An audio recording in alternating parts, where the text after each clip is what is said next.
عليكم، مرحبا بكم معايا مره اخرى في القناه. فيديو جديد، كنتمنى يا ربي نلقاكم بصحه جيده او بالف خير. اليوم ان شاء الله غادي نشارك معكم فقاس بدقيق الشعير فقط، بدون لا فرينه ولا دقيق ابيض ولا فرص. صحي 100%. غنستعملوا في زيت زيتون، والتحليه غنستعملوا العسل. دوك هنا عندي 250 غرام ديال دقيق الشعير اللي حيت ليه النخاله غير الغليظه، كتبقى فيه النخاله رقيقه وكيبقى فيه دوك الحبيبات اللي دايرين بحال البلبوله رقيقه بزاف بزاف حبيبات، ماشي منيل. ما يكونش الدقيق ديال الشعير يعني بحال الفورس في الرطوبيه، لا، باش كيجيكم زوين كتحسوا به كتقيسوه كتلقاوه حرش. دونك عندي هنا 250 غرام ديال دقيق الشعير، عندي 60 مليلتر ديال زيت الزيتون، عندي بيضه بلديه، عندي معلقه كبيره ديال الزنجلان سمسم، عندي 100 مليلتر ديال العسل الطبيعي، عندي معلقه صغيره ديال النافع، عندي معلقه كبيره ديال زرعه الكتان اللي طحنتها، ونص معلقه صغيره بيكربونات الصوديوم، وهنا عندي معلقه كبيره ديال ماء الزهر. دونك غادي ندير النواشف هما الاولين نخلطوهم.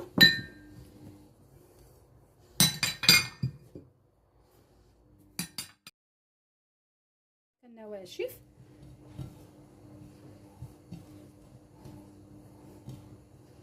صافي، راه ساهل في التحضير، كيبغي غير شويه ديال الخاطر والصبر، لان هذا راه ماشي فرص، يعني ملي تبغيو تجمعوه وتشكلوه. ندير زيت الزيتون،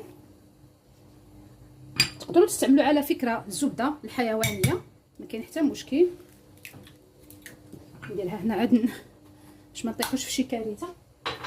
ديروا قبصه الملحه الا ما استعملتوش، الا استعملتوا خميره الحلوه ديروا قبصه الملحه، ما ديروش. اما الا درتو بيكربونات الصوديوم ما تستعملوش الملحه، حيت هي بحال كتملح. ندير العسيله، تقدروا تستعملوا سكر الكوك، انا هكا باش يجي في المتناول ويجي يطلع هكا شويه اقتصادي، واخا حنا راه استعملنا زيت الزيتون. صافي غادي نخلط،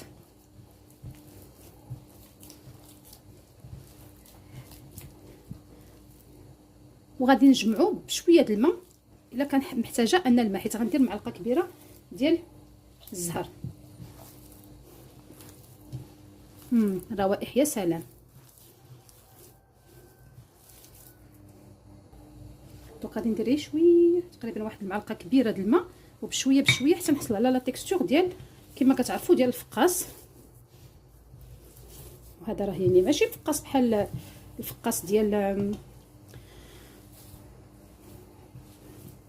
الفورس. واحد الحاجه ما درتش اللوز علاش؟ باش ملي نجي نقطعو ما يتفرتتش ليا، لان هذا شعير وغتبقاو تحاولوا تدعكوا فيه هكا. علاش؟ باش داك المكونات تدخل مع بعضياتها، لان درنا العسل مع الحال بارد باش ما يجيش لكم منطقه مسوسه ومنطقه حلوه، زعما طريف حلو طريف. هانتوما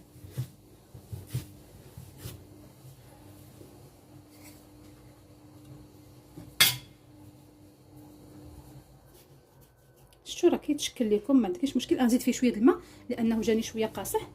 دونك بحال غادي نديرو 2 معالق كبار ديال الماء، لان الشعير راه كيشرب الماء، ردوا البال.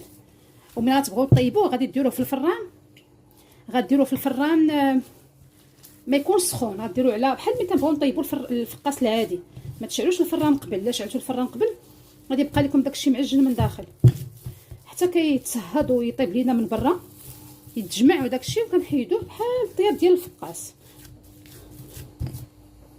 درت 5 المعالق ديال الماء كبار، راه على حسب، راه قلت لكم الشعير تيشرب. صافي دابا غادي نغسل يديتي، غنجيب شويه ديال الزويته نيت بلديه، غادي نشكلهم دي بوده بحال هكذا. المهم ضروري نستعملوا الزيت. ندير ورق الزبده على لاطه باش نديرهم في الران. دونك هنا درت شويه ديال الزويته بلديه، نديرو هكذايا في يدياتنا ضروري. صافي وغادي نشكل دي بوده، راه ساهل، هو انا جاني سهل. منديرش نديرهم غلاط بزاف لا تنجبد. هانتوما نخدمو كاع حنا على هذا هكا.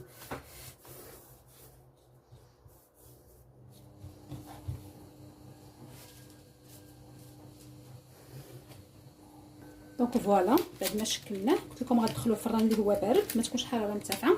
غادي نديرو هاد العويدات هادو اللي كنصوبو بهم لي كوردون، لكن كنزينو بهم السلطات ديالنا والدجاج. غنبقى نحاول نتقبو هكايا باش ما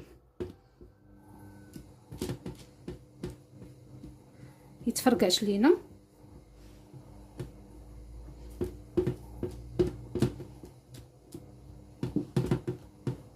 صافي وغادي ندخلوه الفران. ما غندهنوه ما حتى شي حاجه، ما غندهنو لا بصفر البيض لا حتى حاجه.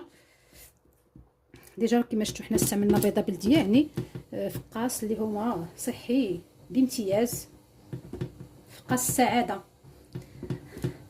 فقاس السعاده هو هذا. خرجته خليته برد على خاطرو، دابا راه شاد في راسو. غادي نبدا نقطع فيه على شكل فقاس ونديرو يطيب في الفران. قرب يطيب كتنقصوا عليه الحراره، وكياخذ الوقت، كياخذ الوقت في الطياب اكثر من ساعه المكانه، حيت خصو ينشف، خصو يبس. سيرتو هذا الشعير تيشرب الماء، زائد اننا ما درنا السكر درنا العسل. دابا راه ديجا يابس، غنزيد عليه شي شويه وغنطفيه.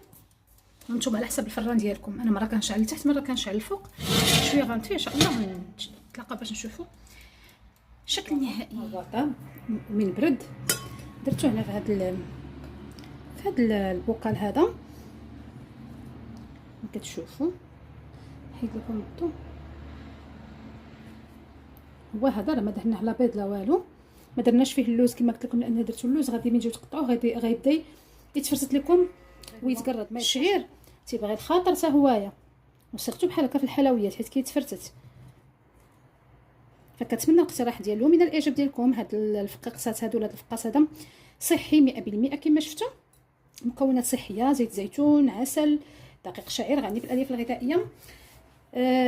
وهنا كذلك راه شاركت معكم هذا الصفوف، شوف هنايا الصفوف ديال الشعير، راه مشاركه معكم هنايا سلو ديال الشعير بالعسل، ما فيه لا دقيق ابيض لا حتى شي حاجه، هو هذا نيت. فهادو اقتراحات بدون دقيق ابيض، عيب الشعير، غير دقيق الشعير كما قلت لكم سلو. وهاد الفقيقسات هادو هانتوما سمعتوا طايب من داخل وكل شيء، ما معجن ما حتى حاجه.